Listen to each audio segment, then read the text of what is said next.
ลงไว้ เสียน้ำเลือดสีหน้าย่ำมาเหลือหนึ่งตัวสุดท้ายฉีกกันเซ็นไว้เลย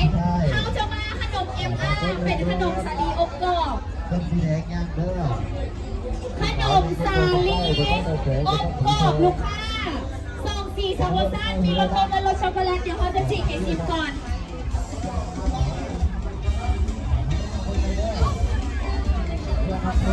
เปิดเพลงมวนหลุกย้อนหลุกเต้น